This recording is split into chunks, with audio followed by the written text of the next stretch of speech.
34, which disapproves of the FCC regulations that would have imposed new privacy standard providers, allowing bureaucrats in Washington to pick winners and losers in the industry. We've discussed that before.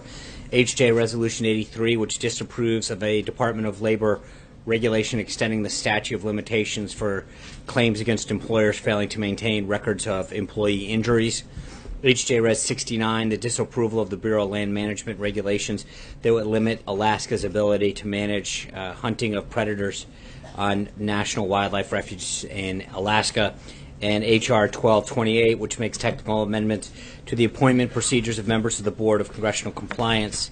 One quick note, I mentioned this before, but we've now, the President has signed 12 congressional acts. In the past, all presidents combined had signed one.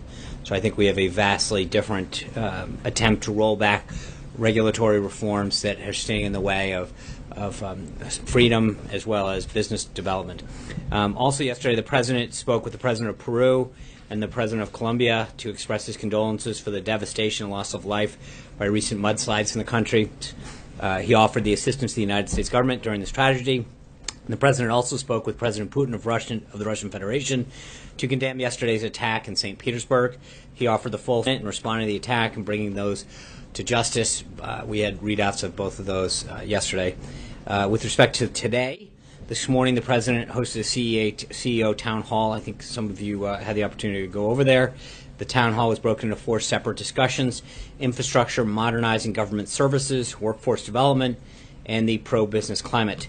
A report released by the Pew Research Center yesterday showed a historic rise in public opinion about the economy. 58% of Americans say that the current economic situation in the United States is good, which is a 14% jump from last year, the largest one-year improvement. It's also the most positive Americans have been about the economy since before the recession. The American economy is already showing improvements under the President's pro-job, pro-business. The President was glad for the opportunity to speak to the CEOs from many industries about what his administration is doing moving forward to make it even easier to create jobs in America and making it even easier to do business in the country. This afternoon, in fact, literally momentarily, the President will be taking off the White House to go speak at the 2017 North America Building Trades Unions National Legislative Conference. I'm not going to get ahead of the speech, but I think it's fairly safe to say that he looks forward to speaking to the men and women who are building so much around our nation and the issues that mattered most to them, bringing back well-paying jobs, jump-starting American energy, rebuilding our infrastructure and trade. Later this afternoon, the President will have several meetings, including EPA Administrator Pruitt, Treasury Secretary Mnuchin, Congressman Dana Rohrabacher, Governor Torres of the Northern Marianas Islands. And this afternoon, we will have a background briefing here in this room at 4:30 on the upcoming visit with President Xi at 4. And then tomorrow, I know we had mentioned earlier in the week that there'll be a Wounded Warrior Soldier Ride. We're obviously tracking the weather on that. But this is really a great opportunity, and I know that the team is working with several media outlets who want to cover this to really pay tribute to the men and women who have fought and served for this country, and some of the efforts that they are being made now to really go out and show how they've recovered so well and compete. Like we're going to have some rain. I'll make sure that we share any updates with you. Last, before I get on your questions, we have a quick update on Syria. So, statement for you, and obviously, as I conclude, we will put it out. Today's chemical attack in Syria against innocent people, including women and children, is reprehensible and cannot be ignored by the civilized world. These heinous actions by the Bashar al-Assad regime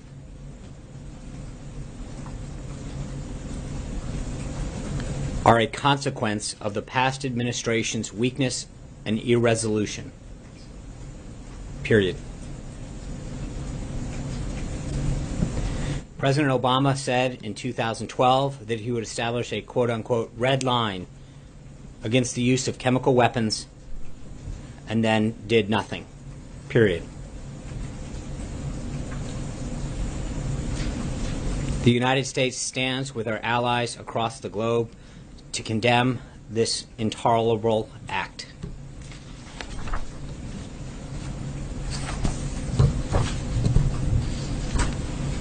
John. Thank you, Sean, I wanted to pick up on that statement.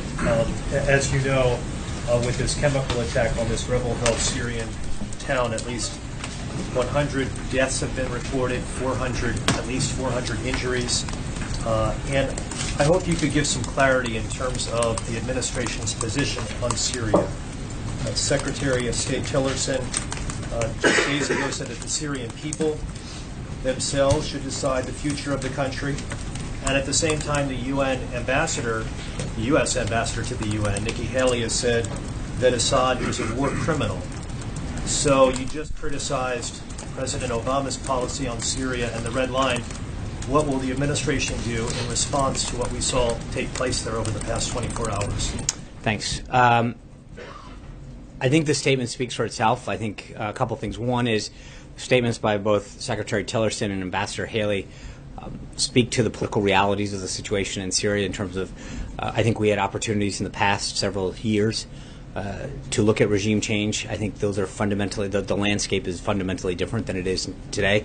That being said, I think the President has made it clear in the past, and I will reiterate that today, that he is not here to telegraph what we're going to do, but rest assured that I think he has been speaking with his national security team this morning, and we will continue to have that discussion both internally with our national security team as well as with our allies around the globe. But I think the statement pretty much speaks for itself, what we believe that is, and then we'll go from there. Do you think there's any confusion with those two statements that I read earlier, one from Secretary of State Tillerson and the other from the U.S. Ambassador to the United Nations, Nikki Haley? No, as I said, one of them is just a statement of or both of their statements with respect to Assad speak to the political reality of, it's great to say, that there is almost an acknowledgement of the reality of the situation, politically speaking, in terms of his standing within the where we stand. There is not a fundamental option of regime change as there has been in the past. I think we would look like, to some degree, rather silly, not acknowledging the political realities that exist in Syria, and that what we need to do is fundamentally do what we can to empower the people of Syria to find a different way. Right now, those statements stand very squarely with what we will do today. I think that the comments in the statement are unequivocal when it comes to how we believe we view this attack on innocent people, the heinous nature of it. But I don't want to get ahead of where we're going from here. Hunter. Just real quick, John, are you hold on. Hans, I know. I don't know if the point was to me. Okay, no, it wasn't. Hunter is Hans. Hunter. Thank you, Sean. I know, it's... I'll get back to you. Thank you. I'm wondering if you're at all concerned to see these reports of the chemical attacks coming right on the heels of the administration suggesting it's open to Assad staying in power. Are you worried there's any correlation between the attacks and the change in posture? No, I don't think that I would hardly characterize it as I forgot the way that you phrased it, but I mean, there's not a comfort level with Assad. I think it's a political reality. That being said, I think the idea that someone would use chemical weapons on their own people, including women and children, is not something that any civilized nation should sit back and accept or tolerate. And I think that is what we were making very clear today. Right, but in addition to you describing Assad as the political reality, Ambassador Haley said the priority is no longer to sit there and focus on getting Assad out. That's a direct quote. So this is clearly a change in posture. Do you think there's any correlation between sort of an almost increased brazenness on his part and those statements? I don't, and I think that, like I said, I'm not going to get into it, but I think the President is extremely alarmed at these revelations. He continues to meet with his national security team, and I think there will be further discussions around the globe with our allies as far as the appropriate action. Hans. Thank you, Sean. Thanks, Sean. Are you certain it was the Assad regime? Is it possible that Russia was involved? Do you know the air platform? And then one final, do you know if any Russian forces were with Assad regime forces that launched the chemical attack? Yeah, I'm not going to get into. I know that the President was briefed on this extensively this morning by his national security team, and I'm going to let the statement speak for itself because we feel very confident in the statement that we're making. So that means no Russian involvement? That means that the statement is very clear as far as who we believe is to blame and how we believe we're reacting to it. Zeke. Thanks, Sean. In the statement, you were sharply critical of the past administration's policy with regards to Syria. I was hoping you can clarify, when does the President believe that he takes ownership of foreign policy when, obviously every president can always blame their predecessor. We need to put that criticism in this statement now, condemning the use of chemical weapons in a war crime overseas. Why take the pot shot as the predecessor, and when does the president truly... Well, it's very clear. I mean, we drew... What's the point of red lines? America's credibility was at stake, and I think the president wants to point it out that it was a red line, and they did cross it. We did talk about... We did have alternatives to regime change, and they weren't taken. And I think that's a very, very different... important to acknowledge the difference in the change in our posture and how we will go out from here. So I think it is a big difference. That change in the posture. I understand. The statements speak for itself. I think I'm not going to get into what actions we're taking. Obviously, I get you want to do that. That's the decisions that the national security teams continue to make recommendations to the president. But until we do anything, I'd rather not get ahead of it. So the next crisis, maybe it's not Syria. Well, is the president going to criticize President Obama for trade policies when he meets with President Xi later this week? Is it every foreign policy statement something happens? It's going to depend. I mean, I don't want to say yes or no. I mean, I think that's going to depend on, what our posture was towards that country or regime or policy. I don't know. Did you ask that same question of President Obama when they literally spent a year or 2 years blaming the Bush administration for everything that was wrong? Right now, we're 70-something days into it. I think there's no question what their position was with respect to Syria in terms of red lines and regime change, and the lack of action that they did take. I think we want to make sure that we're very clear that there is a different posture. Is President Trump willing to redline to discourage the Assad regime from using chemical weapons on his own people? I think that the statement is pretty clear on this trade. The United States stands with our allies to condemn this intolerable attack, and I think going forward we will have more on this. But I'm not. I think we want to be very clear where we stand. I know countries throughout Europe are reaching out, making it clear what their position is. There's been some calls for action in the UN Security Council. I think at this point, as things develop, I'm not ready to talk about our next step, but we'll get there soon. Caitlin. Does the White House agree with Rand Paul that Susan Rice should testify? I think that's, again, I'm not going to start getting into who should testify, but I do think that it is, I know that she's about to make comments to a host to minimize this, but it is interesting. She was the one who went out and said she, quote, had nothing to do with this on a program a few weeks ago, and now, I continue to see more and more reports. So I think, it's not for me to decide who should testify or how they should do it, but I do think that there is a sharp contrast between a few weeks ago when she was very public and saying she, quote, had nothing, didn't have any clue what Chairman Nunes was. Now we're finding out that she's trying to figure out how she can go to some kind of friendly way of discussing this. But all yesterday there was an opportunity, from my understanding, of several people to think, except for, quote, one network described it as a person close to her, which I think is rather interesting, that you would assume that if you stood by the comments that you made several weeks ago, that you wouldn't need someone who just was close to you to defend it. Steve. It's like CNN saying that it's a diversion.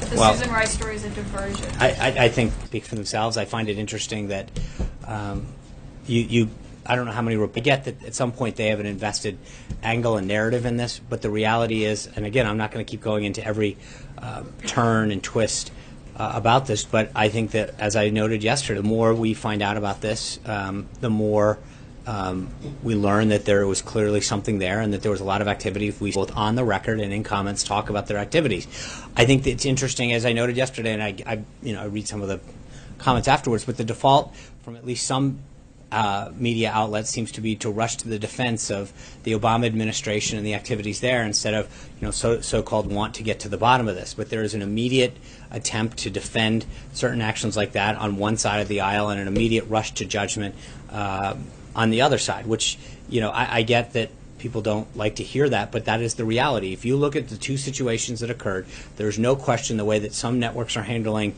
one set of circumstances versus another, it is clearly an attempt to preserve a narrative and to defend one side of the aisle versus another. Steve. John, generally speaking, would you like to see Assad step down or out of power somehow in Syria?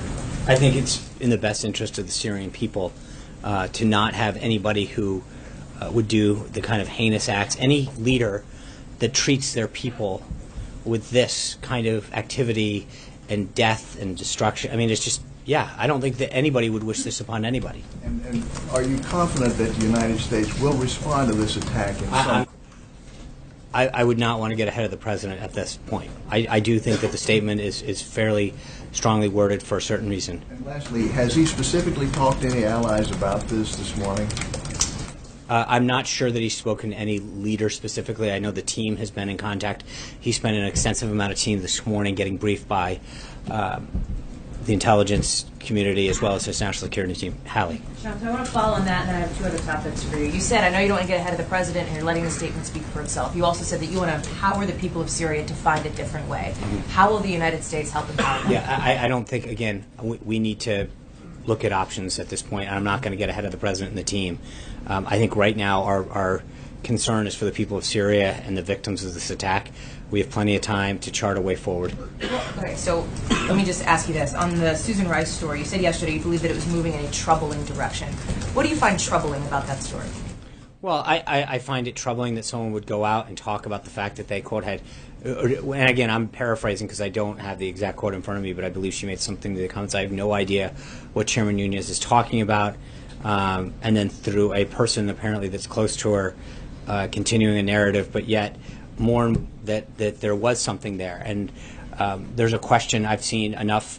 You saw former Director Brennan talk about that if people were leaking this information, you have questions about what was the motive behind it. If it didn't have intelligence value, if it wasn't part of an ongoing investigation, what was the reason that somebody would have been amassed? The extent to which it goes. I think those are all very, there is a civil liberties component to this that should be very troubling in terms of the revelations that keep coming out. But so to pick up on that, do you believe it is improper for a national security advisor to request the unmasking of names? It would depend on the purpose of that. It depends on the purpose of why they were asking and what they were trying to accomplish. But if you believe this purpose was politically motivated, no, I'm not. Please don't. I'm not doing your mouth. Well, you are. You said you believe. I'm asking you. Okay, and I think the answer is that I think why I'm saying that we're going in a troubling path is I think that what we continue to see is that there's a lot coming out that says there was no value in this intelligence. And so the question is, why was somebody unmasked if that was the case? What was the purpose of requesting it? And how, the extent of which it occurred. If there is no intelligence or criminal value in it, how far did they do it? Who did they share it with? But I believe that there are more questions than answers at this point. My last question about healthcare. There's been a lot of discussion in the last 18 hours or so on the revival, potentially, of this healthcare bill. Speaker Paul Ryan said today it's in the concept stages, if you will. Can you talk about the White House's role in this and specifics? Are community ratings now on the table? Pre-existing conditions, will those be protected if the president made that? I think yesterday, Chief of Staff Priebus and the Tuesday group folks here in the morning, I know the Vice President and Mr. Priebus went up to Capitol Hill later in the afternoon. I know they've got some additional meetings today. I believe back on Capitol Hill. They're having some folks here. The President had a discussion with a couple of members in the House and the Senate over the weekend. I think that our goal is, and I know Chairman Walden of the House Energy and Commerce Committee has been talking to his members in particular and members of the different caucuses and groups up there and some ideas that he thinks could be very helpful. He's talked to leadership. I think if we can, the same narrative that we've been talking about for a while, if we can get that group to get to 216, then I think that we'll move forward. I think the talks have been very productive. Is that live, would you say? I think the President, the President would like to see this done. If we can get a deal and it gets to those votes, which, again, I'm not going to raise expectations, but I think that there are more and more people coming to the table with more and more ideas about how to grow that vote. And I think on both, not just in the House, but we've had some discussions as well as in the Senate. But I think both the Chief of Staff and the Vice President feel very optimistic with the tone of the conversation and the ideas that are coming out and the willingness of folks to find common ground. John. Sean, could you talk about this Eric Prince business, this idea that he was trying to create the president and Russia? His closeness to this administration, his sister being the education secretary, certainly creates an appearance, but could it also be problematic for the White House from the standpoint of well, this is what the Obama administration might have been looking into in scanning intelligence reports. Look, the thing that's interesting about the story is when you look at it, I mean, respectfully, I would call it flimsy. I mean, they use the first thing. The meeting took place around January 11th. He had no, quote, formal role with the campaign or transition team, although he apparently presented himself. He, quote, has ties to people, right? That's plural. When you go through the story, the tie that they have is that he appeared on Steve Bannon's radio show. When you look at the radio show, it says that he appeared on Steve Bannon's radio show in November. Steve Bannon gave up the radio show in August. I think that this idea that somebody who admittedly, on both sides, we say that he had no role in the transition, he says he has no role in the transition. But apparently he knows somebody who knew a guy in the UAE who also knew a guy in Russia, and they had to fly to the Seychelles on or around January. The Seychelles says, quote, they have no record of them being there. Government officials in the Seychelles, they were not aware of any meetings. But it is a bunch of flimsy pieces of information all tied together to create. But just so we're clear, there is no, they can't identify the other individuals.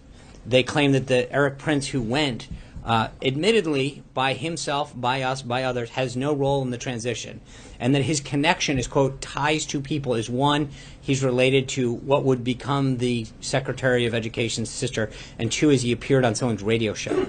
That doesn't seem to pass muster with a great deal of. You acknowledge that this could be potentially problematic from the standpoint No. of this is you know, it could give Susan Rice an out to say, well, this was the sort of thing that we were looking at, and this is why we're conducting that master. Well, I think if you're looking at, I mean, you would hope that if that's what you were looking at, you'd get a lot more information than that. I mean, that to me, they don't know the date, who they met with, how they actually came into contact, what the exact ties were, or what supposedly happened as a consequence to this, because they can't. There was apparently nothing that came of it. So again, I get someone may have visited an island, but there's no proof they actually ever met with an individual, nor that they had any ties, nor that they actually know the exact date, nor any consequence of a so-called meeting. I think that it is flimsy at best. Blake. Thanks, John. The president said earlier at that CEO town hall, as it relates to infrastructure, that the package would be $1 trillion, and then, quote, and maybe even more. Since $1 trillion is a massive number to begin with, what might and maybe even more mean? I think that's part of what the team is working on. It's a number that's very consistent with what he has said since the beginning. So I don't know why this should be any different than. I mean, it's consistent with the numbers that he's used. And then let me ask you about Dodd-Frank. He also said that he wants to take a haircut to it. Dodd-Frank is a law that the president can't unilaterally change. He can sign executive orders. So is he hoping to work with Capitol Hill for this major haircut? Is it solely through executive orders? How does that relationship? Yeah, I think we'll have an update further on that at something. Obviously, there's clearly, as you know, a legislative component to this, and we'll have more on that. Yeah. Thanks, Sean. Yeah. I want to follow up on Hallie's question about health care. The proposed changes to the essential health benefits and the community ratings, is there concern that would roll back protections for pre-existing conditions? That's obviously something that President Trump said he wanted to keep in place during the campaign. So one of these changes that health policies are saying would get rid of those protections. Wouldn't that violate what President Trump said? And again, I would note to Hallie's question that we're not there yet. I mean, we're having discussions. It's as I said, the chief of staff hosted the Tuesday group yesterday morning, and then he and the vice president went up yesterday to talk to the Freedom Caucus. I think part of this is I get that there are disparate interests that are trying to pull this to one side or another, but I think that we understand the core principles of this, and we've got to make sure that we do whatever we do continues to get an outcome that grows the vote, not decreases the vote. And so I don't want to start prejudging where this thing is going to head at this